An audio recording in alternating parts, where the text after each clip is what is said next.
فبأي آلاء ربكما تكذبان. Bagi orang mengikuti petunjuk Al-Quran tidak ada kekhawatiran bagi mereka, dan mereka tidak pernah bersedih hati. Lihat wajah orang-orang taat itu, bersinar dan bercahaya, menyenangkan dan menenangkan dipandang. Subhanallah. Kaya kita tidak membuat sombong, miskin tidak membuat kita minder. Kalau orang bilang, jangan pernah ratapi tembok yang sudah roboh karena masih ada lantai tempat bersujud. Jangan hitung rezeki yang sudah hilang, tapi syukur rezeki masih banyak yang belum kita syukuri. Kata kunci dalam Islam bukan berapa banyak kita meminta nikmat, tapi berapa banyak kita mensyukuri nikmat. Itulah orang-orang yang beriman. Fala khaufun 'alaihim wala hum yahzanun. Kaya raya tidak hura-hura, miskin tidak putus asa, berhasil tidak bangga, gagal tidak kecewa. Pribadi muslim yang istiqomah. Saya ulangi, kaya raya tidak hura-hura, miskin tidak putus asa, berhasil tidak bangga, gagal tidak kecewa. Kaya dia tidak sombong, miskin tidak pernah minder. Ketika jadi pejabat tidak sok kuasa, ketika jadi rakyat dia tidak meminta-minta. Itu bukan karakter orang beriman. Yang jadi pertanyaan, kenapa Islam difitnah? Berapa menit ini? Sampai jam berapa? Oh iya. Untuk pertanyaannya bisa di dalam slide atas. Iya, yang akhwat ya. Kalau ikhwan langsung aja nggak apa-apa. Kalau akhwat boleh ditulis, kalau ikhwan langsung aja nanti. Tapi kalau ikhwan takut bertanya, tulis. Tapi jangan terlalu panjang, karena ini bukan korespondensi, betul ya? Saudaraku sekalian, seolah dirahmati Allah. Kenapa Islam difitnah? Karena Islam itu agama yang hak. Jawabannya sederhana. Islam itu agama yang mulia, mereka mau hina. Islam itu agama tinggi, mau mereka rendahkan. Islam itu berkualitas, mereka mau recehkan. Yang jadi pertanyaan, kenapa umat Islam mau dimasukkan di perangkap penghancuran Islam di dunia? Jawabnya sederhana, karena umat Islam belum memahami Islam secara kafah. Kedua, umat Islam belum mengimani Al-Quran secara kafah. Yang ketiga, umat Islam tidak memperjuangkan Islam secara kafah. Kata kunci di sana. Sepakat ya? Kenapa mereka benci terhadap Islam? Kita lihat Al-Quran. Siapa yang mau baca Quran? Antum aja ya. Pakai mic. 1. Al-Quran Surat 2 120 Al-Baqarah. Walan taradhu ankal yahudu walan nasara hatta tattabi'a millatahum qul inna hudallahi wal huda. Lihat digandeng Allah dia. Yahudi dan Nasrani tidak akan pernah sedang kepada kamu. Berarti benci. Sampai kamu mengikuti apa? Millatahum, millah. Apa millah itu? Ad-din. Siapa yang benci itu? Yahudi dan Nasrani. Karena kedengkian kepada kita agama yang hak, yang benar, yang suci, yang tinggi, yang agung dan mulia. Makanya negara-negara maju sekarang, Inggris, Prancis, Jerman, Belanda, Italia, Rusia, rame-rame orang masuk Islam. Karena setelah mereka riset ayat per ayat Al-Quran menguntungkan, objektif tapi transparan, realistis tapi universal, bisa dipertanggungjawabkan secara ilmiah. Al-Quran itu. Kawan-kawan saya rame-rame masuk Islam, yang dulunya aktivis gereja waktu SMA. Subhanallah, sekarang mereka masuk Islam. Kawan-kawan saya dulu yang anti sunnah, sekarang nelpon saya, rame-rame berjenggot.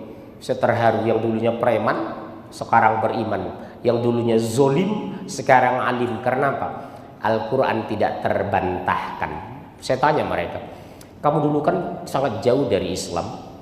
Teman SMA saya kerjanya malam ahad berzina, ganja setiap hari. Kenapa berbalik? Dia bilang Al-Quran tidak bisa dibantah. Mengamalkannya menenangkan, meninggalkannya merugikan. Jawaban orang yang baru mengenal Islam sudah sebagus itu, Pak. mengamalkannya menenangkan, meninggalkannya merugikan. Terdiam saya dengan ucapan sahabat saya yang dulu teman SMA berzina. Subhanallah, Allahu Akbar. Oleh sebab itu kenapa kajian-kajian ilmiah seperti ini dikunjungi ramai orang? Karena apa Pak? Daya tarik Al-Quran itu luar biasa. Karena tidak ada dusta di sana. Diturunkan dari Allah yang Maha Kuasa, dibawa oleh Jibril yang tidak lupa dan tidak dusta, diterima Rasulullah yang mulia, diterima oleh sahabat, orang-orang yang siddiq, orang yang benar, atas izin Allah sampai kepada kita hari ini. Al-Quran sudah memberitahu kepada kita, Allah memberikan informasi, Yahudi dan Nasrani tidak akan pernah senang kepada kamu sebelum kamu mengikuti millah. Dalam Al-Quran ada fattabi'u millata Ibrahim hanifa, ikutilah millah Ibrahim yang lurus. Millata abikum Ibrahim, ikutilah millah bapakmu Ibrahim. Allah puji di sana. Bapak lihat ketika umat Islam sholat 1,6 miliar umat Islam sekarang di dunia, dari 6,6 miliar penduduk dunia, nama yang disebut dalam sholat kita siapa? Hanya 2 nama, Rasulullah Muhammad sallallahu alaihi wasallam dengan Nabi Ibrahim. Allahumma salli ala Muhammad wa ala ali Muhammad kama sallita ala Ibrahim wa ala ali Ibrahim. Kita ulang 8 kali satu sholat, kali 7 berapa kali? Per tahun berapa miliar kali nama 2 nama kita ulang. Muhammad bin Abdullah dengan Ibrahim. Subhanallah. Di Al-Quran dikatakan fattabi'u millata Ibrahim hanifa, ikuti millah Ibrahim yang lurus, ad-din. Karena millah Ibrahim yang diturunkan disebut juga Ibrahim bapaknya tauhid, disebut juga Ibrahim bapaknya para nabi. Perbedaan kita dari Nasrani itu apa? Kita mengimani Isa al-Masih sebagai nabi, mereka mengimani sebagai Tuhan. Kita mengimani perintahkan disembelih adalah Ismail, mereka mengimani Yakub. Maaf, siapa? Ishak. Perbedaan ini perlu penjelasan utuh kepada mereka. Tolong dikecilin lah ini ya, terlalu besar. Karena suara saya memang kencang. Saya sakit-sakit masih bisa teriak. Beliau sehat aja belum tentu teriak gitu. Tolong dikecilinnya itu atau itu dimatikan. Hah? Udah istirahat dulu kita. Penyakit umat Islam masalah mic di masjid. Mic masjid terbagus di Indonesia ada 2, Masjid Pondok Indah dengan LIPI Gatot Subroto. Belajar aja ke sana. Pondok Indah terbaik di Indonesia, kedua LIPI. Suaranya bening, tidak ada keras, jamaah ribuan tidak terganggu. Ya, tahu nggak operasi?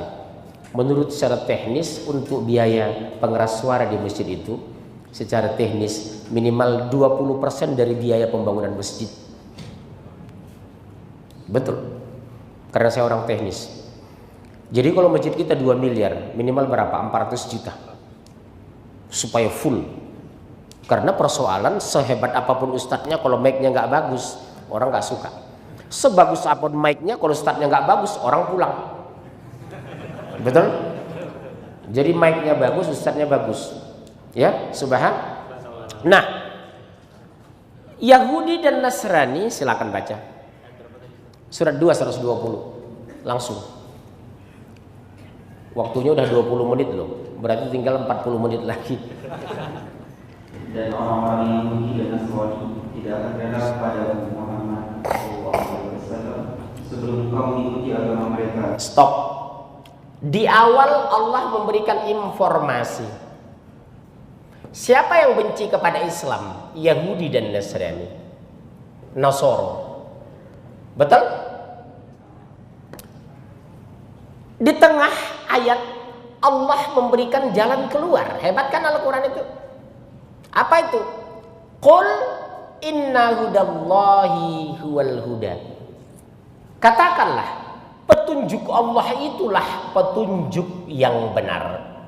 Petunjuk Allah, petunjuk yang benar. Artinya apa? Sehebat apapun kejahatan Yahudi dan Nasrani, infiltrasi, sabotase, kita tidak akan pernah dikalahkan. Dan kita tidak akan kalah. Syaratnya hanya sederhana. Qul inna hudallahi huwal huda. Muncul kesimpulan. Kenapa kita kalah di Indonesia? Kenapa Ahok menguasai Jakarta? Kenapa orang kafir mengatur kita? Kenapa negara Islam terbesar di dunia hancur? Jawabnya, belum menjadikan Al-Quran sebagai petunjuk. Mereka baca ayat ini, Pak. Keunggulan Islam adalah pada Al-Quran, sistem yang sempurna. Untuk menghancurkan Islam agar mereka tidak sempurna, agar umat tidak dilindungi oleh Allah, agar umat Islam tidak kompak, jauhkan dari Quran. Gampang. Sederhana. Bagaimana caranya? Bentuk gerakan-gerakan yang Islam umatnya agar menjadi liberal. Munculkan gerakan-gerakan agar umat Islam itu menjadi sekuler. Munculkan gerakan-gerakan agar umat Islam itu apatis. Munculkan umat Islam itu agar mereka jauh dari Quran. Perkenalkan kafe. Anak muslim 8 jam di kafe. Mau kapan ke masjid? Perkenalkan WA. 18 kali per jam buka WA. Berapa kali buka Quran sehari? Jadi orang kafir itu cerdas, Pak. Mereka tidak melarang antum baca Quran, tapi perkenalkan WA yang lebih indah dibaca menurut mereka daripada Quran. Saya pergoki suatu hari, Pak. Seseorang lewat di masjid, mendadak berhenti depan masjid. Saya pikir mau sholat. Rupanya ada WA yang masuk, dia baca. Habis itu kembali jalan, bukan masuk masjid. Orang 4-5 jam duduk di kafe. Mall dan plaza diset menjadi kafe. Indah, enak, sejuk, minum kopi. Akhirnya kena sianida, mati. Ini jangan antum kira ini tidak ada yang mengatur. Karena saya keluar masuk gereja. Untuk menjauhkan umat Islam dari masjid, perkenalkan kafe. Menjauhkan umat Islam dari Al-Quran, perkenalkan WA. Menjauhkan remaja dari masjid, perkenalkan futsal. Habis asar anak muda kita ke futsal, pulangnya Isya, maghrib Isya otomatis tinggal. Hebat kan strategi mereka. Umat Islam tidak sadar, ada brainwash, cuci otak. Perkenalkan teknologi komunikasi yang membuat Islam tertarik luar biasa, meninggalkan sistem Islam yang sangat luar biasa. Makanya di tengah jalan Allah kasih jalan keluar. Qul inna hudallahi wal huda. Sehebat apapun mereka bikin konspirasi menghancurkan kamu, sekompak apapun Ahok dengan gengnya, sehebat apapun sarana media mereka, kalau kita kembali keluar pasti menang. Insya Allah.